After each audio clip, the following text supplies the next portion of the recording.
Good afternoon. This is our weekly update. We want to welcome you. COVID-19 update for the Town of Plymouth. I'm Steve Triffletti. This is update number 104.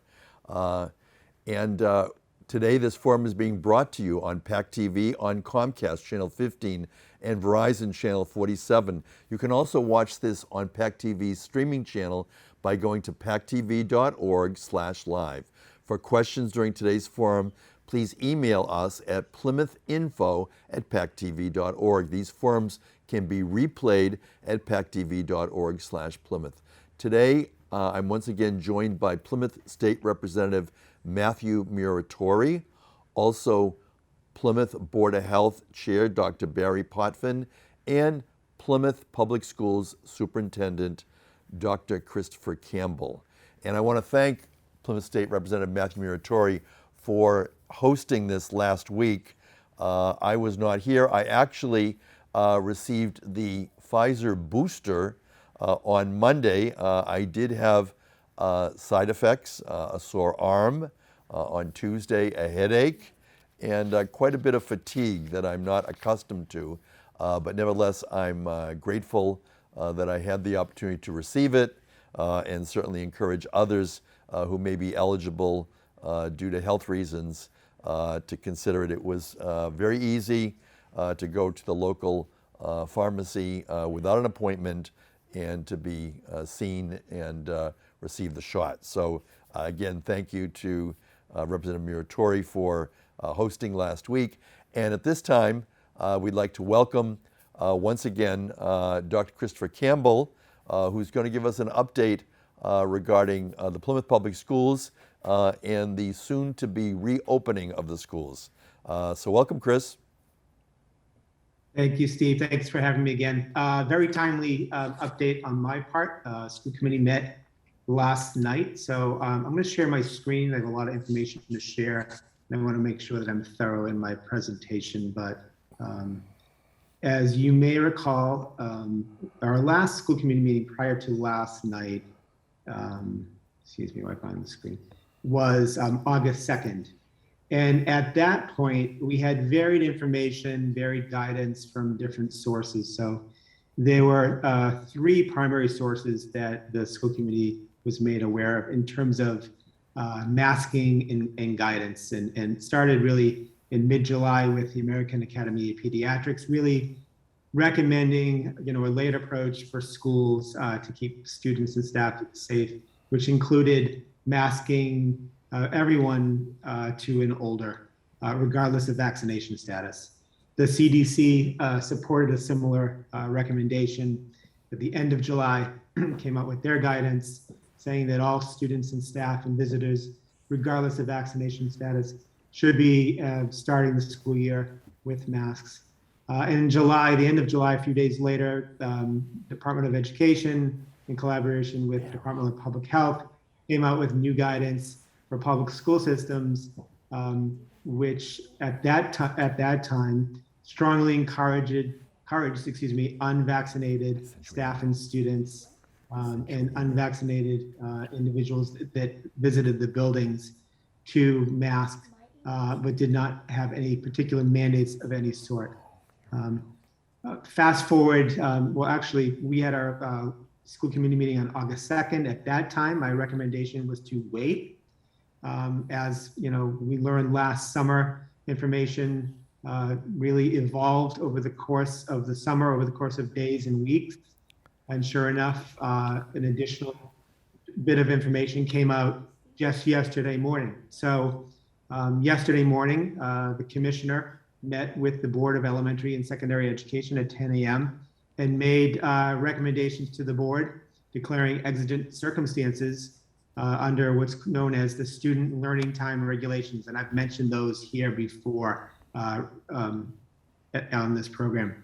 But under the Student Learning Time Regulations, there is, upon declaration of an emergency, that the board may find something that affects the ability of students to attend classes in a safe environment unless additional health and safety measures are put in place.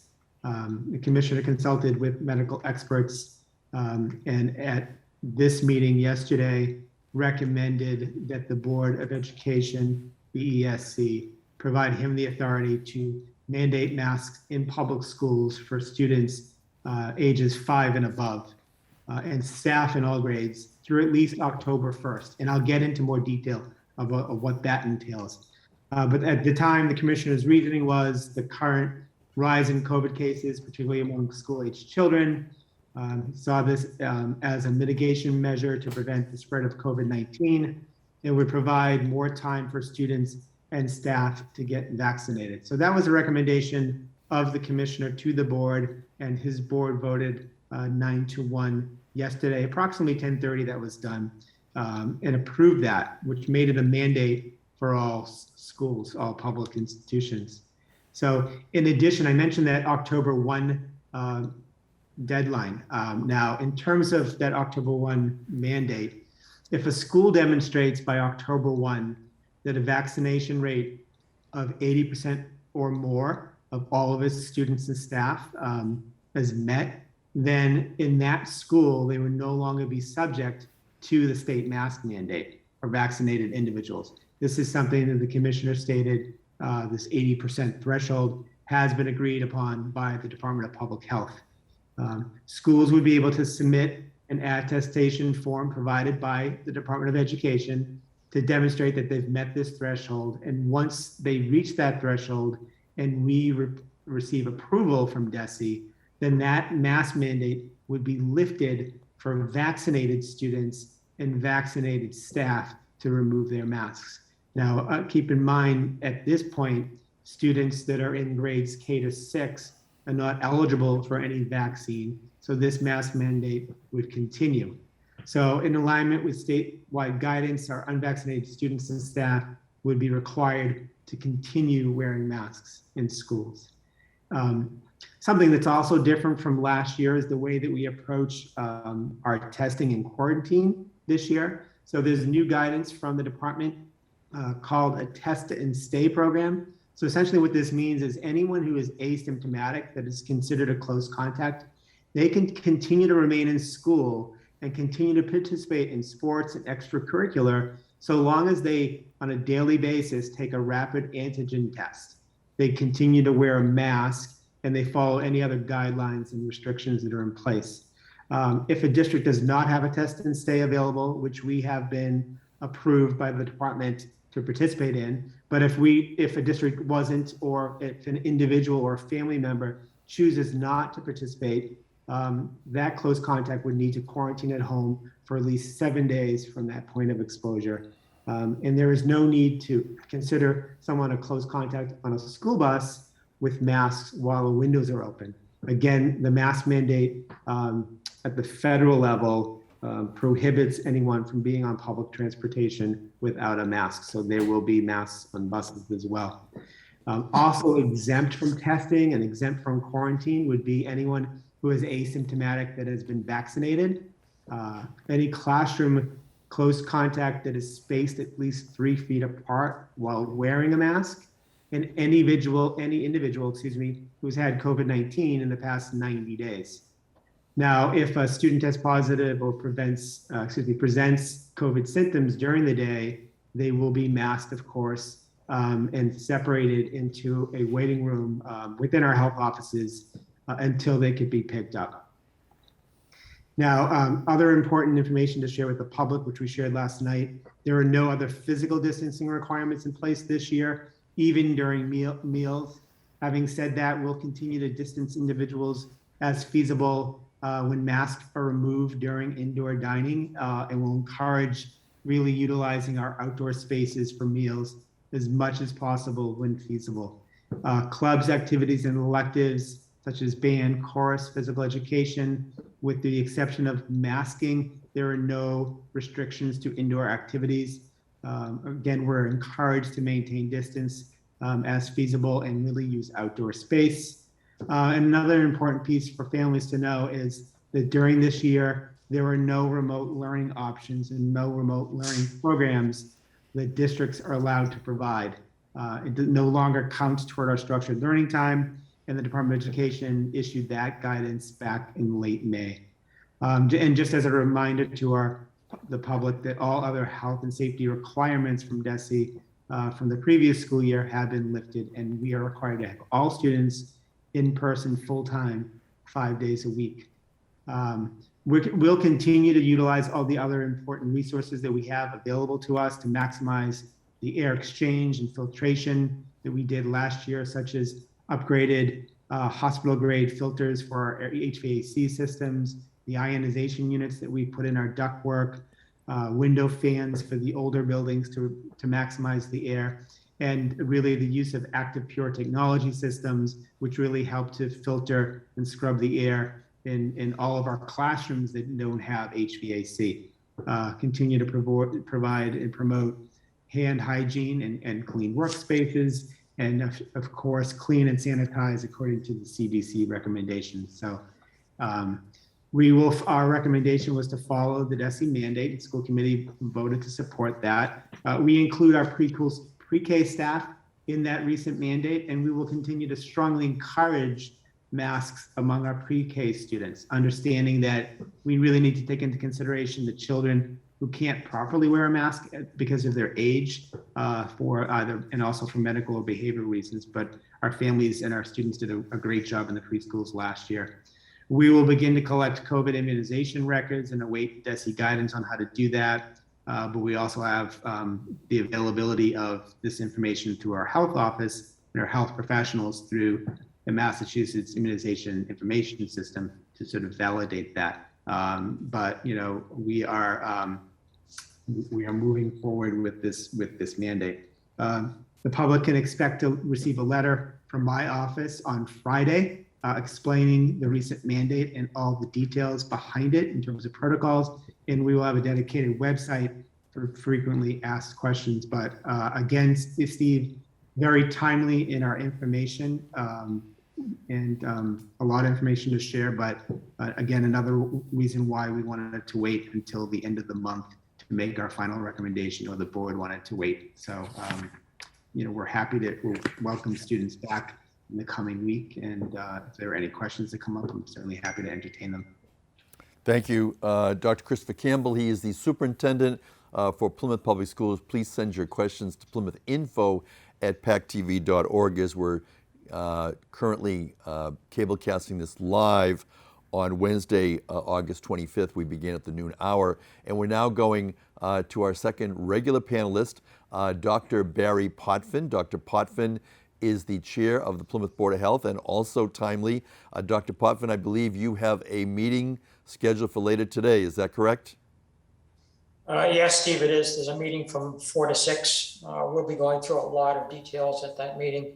So if anyone is listening wants more details, we'll be discussing things about school reopening again and MIAA, also the Plymouth 400 upcoming events. And we'll be going through possible other ways to try to combat the pandemic. I'll screen share this and I'll try to go through it as quickly as I possibly can for you. Let's see.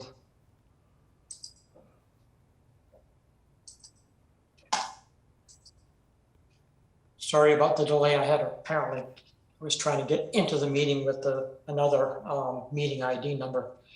Anyway, here's the latest data for what's going on in Plymouth with our caseload. So the daily cases went up to 15.5, but as you can see, it's a little bit tapered off from what it was the previous week in terms of the uptick on the curve. The CDC still categorizes our risk of transmission as high. I changed this a little bit because of something that came up at the school committee meeting last night. So I've added mortality rate to this. And you can see these are the updated numbers that we have from the CDC for the US and Massachusetts, and our local numbers for Plymouth. Over on the far right is the mortality rate. That's the rate of deaths among people that are diagnosed with this disease. And you can see the numbers.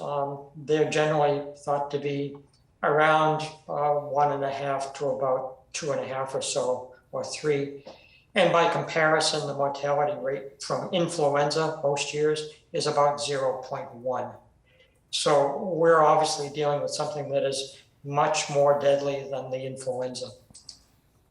These are the daily trend numbers. It's for the state. And you can see again, the curve is rising and perhaps sort of tapering off a little bit. This is the 7-day moving average. Again, same thing. You can see that the cases are still going up in Massachusetts. This is the predicted levels of increase that are being shown now for using modeling systems for the state of Massachusetts. You can see it's predicted to taper off and flatten a little bit in the state. This is for Plymouth County, and you can see that it may be showing that same trend, but it's still apparently going to be expected to increase through middle of September. This is the only state currently in the United States or any of the territories where the transmission level by the CDC is categorized as substantial rather than high.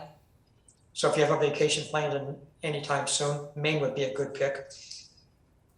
This is the categorization of the various counties in Massachusetts. You can see there are now 9 counties categorized as high risk for transmission. The rest are all substantial. These are the various counties that are categorized as high risk. A lot of this, of course, is because of the Delta variant. This, as of the 20th, is the latest information for what's happening with our confirmed cases and hospital admissions in the state. And again, high transmission level. The number of people that have received at least 1 dose in the state is 74.4%, and the number of people fully vaccinated is 65.1%. Down at the bottom, you can see that in fact the Delta variant in the state now accounts for 94.9% of the cases. These are our vaccination data. I've underlined the ones on this table that seem to be below the state average. This is for the town of Plymouth. So you can see that we're still below the state average for the group that's 12 to 15, and that's about now 13% below the state average. The 20 to 29 group is also a bit below. I believe they're around 8% below the state average, and the 30 to 49-year-old group is also, I think, about 10 or something like that % below the state average. The rest of the numbers are looking pretty good.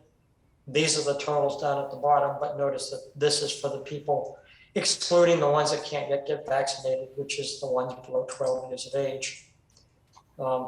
This is just, I can't take the time to read the whole thing, but the FDA very recently approved the Pfizer vaccine for regular use. And so this is now fully approved by the FDA, and it's being distributed much more readily to a lot of people. This is a survey that was done. Again, this isn't sort of a response to what I heard at the school committee meeting last night. A survey was done by the Massachusetts INC polling group, which was released last Thursday. It showed that 81% of registered voters support requiring masks for anyone entering schools in Massachusetts. 12% were against it. 7% weren't sure or refused to answer. By political parties, 84% of Democrats supported it. 70% of Republicans do, and 84% of independents do, and 83% of women support the mandate compared to 79% of men. So I know that was awful fast, but I will be going through much more detail later on today at the Board of Health meeting from 4 to 6 p.m. Thank you, Steve. Thank you, Dr. Barry Potvin. He's also Professor Emeritus, Yeshiva University, Department of Biology. And at this time, we welcome back Plymouth State Representative Mathew Muratore. Matt, what do you have for us today on the state of the state? Well, a little bit to clarify some of what Barry is saying too, as he indicated, the state has vaccinated over 65% of the population at this point, which is 4.461 million people. So over 9 million people have at least had one vaccination at this point. We are looking at probably hitting 70% sometime in the middle part of September with the amount of people that have the first vaccination, but not the second yet. So that's some good news. We're getting there. With regard to the breakthrough, which is the cases of people who have been vaccinated but have still got COVID-19. Last week there were almost 3,100 breakthrough cases reported in the Commonwealth, with 7 more deaths and 75 more people hospitalized. And at this point, that brings the total of breakthrough cases to 15,739, with 131 deaths with breakthrough infections. With that said, the figures remain a very small percentage of the total numbers of folks vaccinated. It's just 0.01% vaccinated people hospitalized, and 0.35% have been infected. An even smaller amount have died from it, which is 0.003%. The total COVID cases since the pandemic began in March of 2020 is now approaching 700,000, and by next show we should hit that 700,000 mark, with the death toll reaching confirmed cases of 17,825, and the mass 7-day average of positive tests in the last week is 2.72%, which is much less, as we've talked in the past, Steve, than the 30% from over a year ago. Recently it was 0.5% before the Delta variant began as well. And then finally, the hospitalizations are now, they're still climbing. They're at 575 cases of folks that are in the hospitals in the Commonwealth. Again, far short of the 4,000 when it reached its height last year. And we have 140 in intensive care and 63 on ventilators at this point in the Commonwealth. Again, a far less number than they were a year ago. And that's what we have. I just want to mention one other point too, Steve, is that Dr. Potvin mentioned about the age groups, and we're seeing across the Commonwealth that the highest percentage of those getting infected at this point are between the ages of 20 and 49 years old, far outweighing any other ages. So I just thought that was an interesting stat to put out there. And that's the update, Steve. Thank you. And that's Plymouth State Representative Mathew Muratore. We do have a few questions. We're going to go back to Dr. Campbell. Dr. Campbell, if a child in a classroom tests positive, what happens to the rest of the class since it's so spreadable? Do they all quarantine, and what educational support is in effect? Sure. So if a child tests positive in the classroom, first and foremost, that child would be out under quarantine, and we would work with the child's teachers to provide educational support. And that would be, it would depend on the classroom and the circumstances and the grade level, how we would do that, but we would be working with the educators. Now, how that affects the other students in the classroom depends on the distance, whether or not they were masked, and which they should be, unless they were, a close contact during lunch, but and if they've been vaccinated. So there are a number of factors that determine whether or not a student would need to be quarantined. So if they've been vaccinated, they would not need to quarantine. If they've had COVID-19 within the last 90 days, they would not have to quarantine. If they were socially distanced 3 feet with masks, they would not have to be quarantined. But we would look at that and really look at the students that they came into contact with and make decisions there. We would have fewer and fewer students that would need to quarantine because of the test and stay option. So we would be, particularly if they're asymptomatic, specifically, we would be testing them on a daily basis if families chose to participate in that. Otherwise, they'd be quarantined if they had symptoms for at least 7 days. Thank you, Dr. Campbell. We're going to go now back to Dr. Potvin. Dr. Potvin, the viewer asks, how will people be notified when it's time to get a booster? And should you get a booster of the same brand? Dr. Potvin. Yes, thanks, Steve. Well, I think that there'll be a lot of publicity when the booster shots become available. It's not anticipated to happen for a little while, except for those that have pre-existing conditions that may make them more prone to the infection and possibly getting breakthrough infections. If you get one, it's now thought that your immunity, your antibody levels will rise by 10 to 20 fold, which is a big, big jump. So it should be very effective. Yes, you're supposed to, if at all possible, get the same vaccine you received initially, unless it's not available, in which case you would be directed to probably take the next most similar vaccine. So for instance, if you got the Moderna, as I did, and you couldn't get the Moderna for the booster shot, they would simply probably give you the Pfizer. Thank you, Dr. Potvin. Now we're going to go back through our panel for their closing thoughts. We're going to begin with Dr. Christopher Campbell. Dr. Campbell, you began today's segment with a lot of news. What would be a takeaway for people that might not have joined us right at the beginning? I would say, we have to have a level of optimism. No one is happy. I'm certainly not happy. This is my second year as a superintendent and beginning with COVID, but no one's happy that we're having a third year where we are being affected by COVID. But we should be happy to see that and to know that we're in a place where all of our students will be coming to school full time without any disruptions to their learning. So that was our greatest challenge last year. Really, I think our educational situation had a huge impact on students' mental health because of isolation, had an impact on families due to childcare situations. And we have this inconvenience as some people see it with masks, but we're all going to be in school full time. So I would just say, be on the lookout for additional communications from my office at the end of the week. And please, if you have any questions at any time, as always, feel free to reach out to my office or your building principal for any clarity on any issue. But we're happy to welcome our kids back next week and get back to the teaching and learning that is so important for our kids.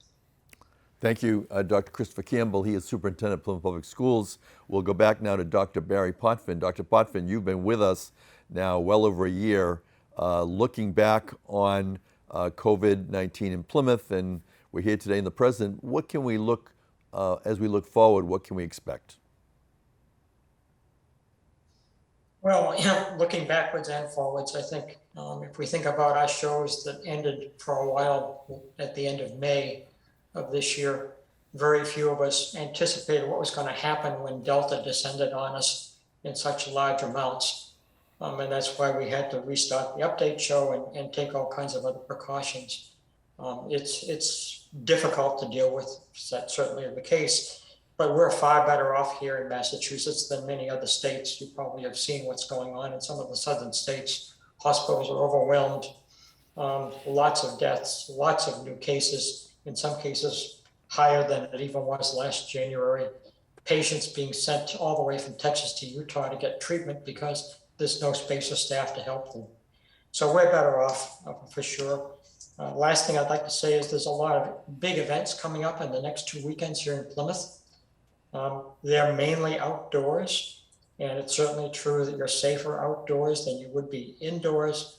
But again, it's wise to be cautious. It's wise to wear masks, which I've checked, and it does provide about 79% protection against the virus.